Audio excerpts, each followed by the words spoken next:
Hello दोस्तों, मैं हूं आपकी अपनी प्रभा एफएम और आज हम सुन रहे हैं क्या यही प्यार है।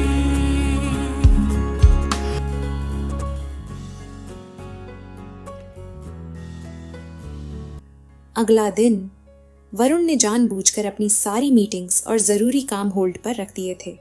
पिया पूरी ईमानदारी से अपने प्रोजेक्ट समझा रही थी, पर वरुण का ध्यान उसके शब्दों में नहीं था। उसका ध्यान पिया पर था। वो मासूम सी बातें करती जा रही थी और वरुण बस उसे निहारते जा रहे थे। उसके खुले बालों की कुछ लटें बार बार उसके गालों पर गिरती थीं, जिन्हें वो हल्के से पीछे करने की कोशिश करती, पर फिर से वो वापस आ जाती। उसकी भोली सी आंखें जैसे किसी हिरनी की हों, वरुण को बस देखे जा रही थीं, और जब वो अपने नाजुक होंठों को हल्के से दबाती तो वरुण जान जाते कि वो किसी गहरी सोच में है। वो पिया को इतना जान चुके थे जितना शायद खुद पिया ने कभी नहीं जाना था।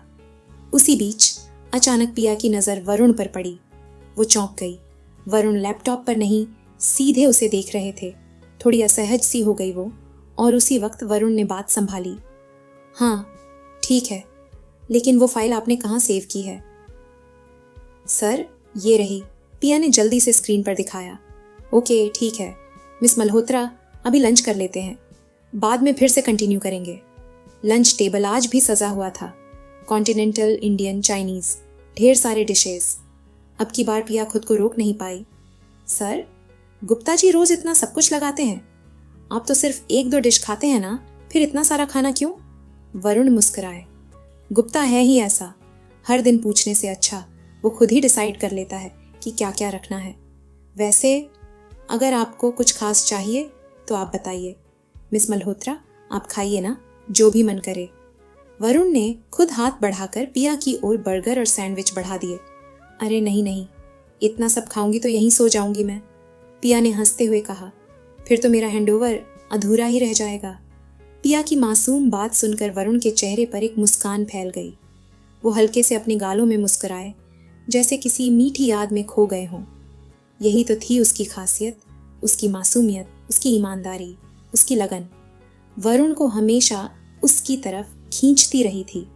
तभी वरुण का फोन बजा। उन्होंने कॉल रिसीव किया। फोन पर कुछ सुना और अचानक उनका चेहरा गंभीर हो गया। फोन रखते हुए बोले, मिस मल्होत्रा, अभी मुझे एक जरूरी मीटिंग अटेंड करनी होगी। हम मीटिंग के बाद फिर से काम कंटिन्यू करेंगे। वरुण की मीटिंग कुछ ज्यादा ही लंबी हो गई थी। ऑफिस का वक्त कब का खत्म हो चुका था, पर पिया अब भी वहीं थी, इंतजार करती हुई। क्यों? क्योंकि बस एक आखिरी दिन बचा था और हैंडओवर का काम अब भी अधूरा था। रात के करीब 8 बजने वाले थे जब वरुण थके कदमों से मीटिंग रूम से बाहर आए।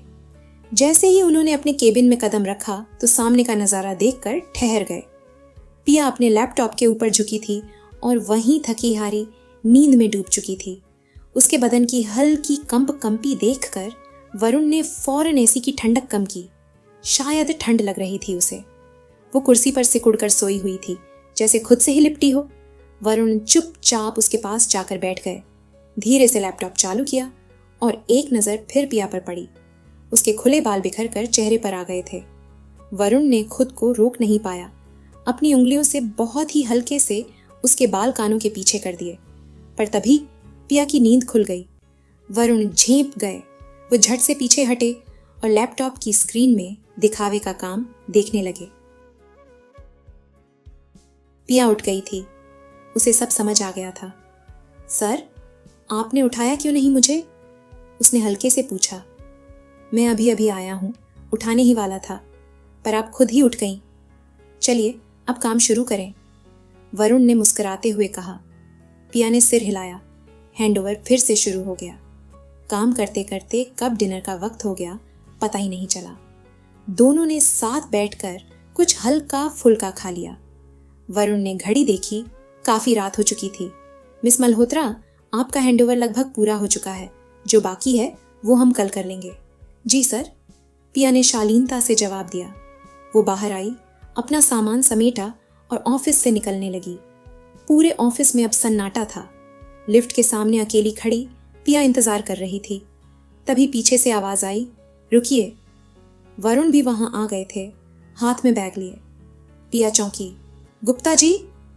वो आज जल्दी चले गए, वरुण ने संक्षेप में जवाब दिया। दोनों लिफ्ट में साथ दाखिल हुए। पिया ने ग्राउंड फ्लोर का बटन दबाया, लिफ्ट चालू हुई। कुछ सेकंड बाद वरुण अचानक आगे बढ़े। पिया एक पल के लिए घबरा गई, उनका इतना करीब आना उसे असहज कर गया। वो झट से थोड़ा पीछे हुई, पर तभी उसे एहसास हुआ कि वरुण बस बेसमेंट का बटन दबाने के लिए झुके थे। दोनों कुछ नहीं बोले। हवा में एक अजीब सी खामोशी थी, थोड़ी दूरी, थोड़ी बेचैनी और बहुत कुछ अनकहा। तभी अचानक झटका, लिफ्ट जोर से झटकी और वहीं अटक गई। लाइट जल रही थी लेकिन लिफ्ट बीच में फंसी हुई थी। वरुण ने तुरंत सारे बटन दबाने शुरू किए, पर कोई असर नहीं। ओह माय गॉड, लिफ्ट अटक गई, पिया घबरा कर बोली। और ऊपर से नेटवर्क भी नहीं है, अब क्या करेंगे? वरुण ने भी देखा, फोन नो सिग्नल। शीट यार, ये दूसरी बार हो रहा है मेरे साथ। पिया बोली, कैसी खटारा बिल्डिंग है ये। शांत हो जाइए मिस मल्होत्रा, वरुण ने संयम से कहा। अगर लिफ्ट बंद हो जाए तो एक इमरजेंसी बटन होता है, वही ढूंढ रहा हूं। वे दोनों दीवारों पर इधर उधर देख रहे थे। कहाँ गया? हाँ, मिल गया। वरुण ने उस बटन को कवर कर रही कांच को तोड़ा और कई बार इमरजेंसी बटन दबाया, लेकिन कोई रिस्पॉन्स नहीं आया। बोला था ना, खटारा लिफ्ट, पिया ने हताशा से कहा।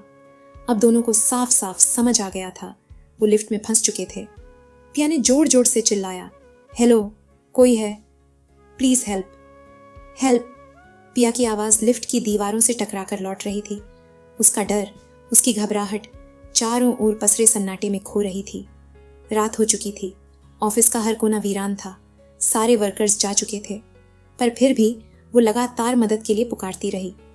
तभी एक झटका, लिफ्ट एक बार फिर हिली, लाइटें चमकने और बुझने लगीं। लिफ्ट अचानक तेजी से नीचे की ओर गिरने लगी, जैसे किसी अंधे कुएं में उतरती जा रही हो। पिया! वरुण तुरंत उसकी तरफ बढ़े। बिना एक पल गंवाए उन्होंने पिया को अपनी ओर खींचा और अपनी मजबूत बाहों में समेट लिया, ताकि पिया को कोई चोट ना लगे। एक जोरदार झटका और लिफ्ट रुक गई। दोनों जमीन पर गिर पड़े थे। वरुण नीचे थे और उनके ऊपर पिया। धड़कनों की रफ्तार तेज थी, लेकिन वरुण की बाहें अब भी पिया को थामे हुए थीं, जैसे इस गिरते वक्त में भी उसे एक भी खरोंच ना आने दें। कुछ पल बाद पिया ने खुद को संभाला और घबराई सी उठ गई, पर वरुण, वो अब भी वैसे ही पड़े थे। वरुण सर आप ठीक है ना? हाँ मैं ठीक हूँ। वरुण बोलने की कोशिश कर रहे थे, पर उनके बालों के बीच से लाल बूंदें रिस रही थीं। वरुण सर, आपको चोट लग गई है? पिया का गला रुंध गया, पर वरुण ने उसकी बात बीच में ही काट दी। मिस मल्होत्रा, आप ठीक है ना? कहीं कुछ लगा तो नहीं? उनकी आंखों में वही फिक्र थी, खुद से ज्यादा पिया की।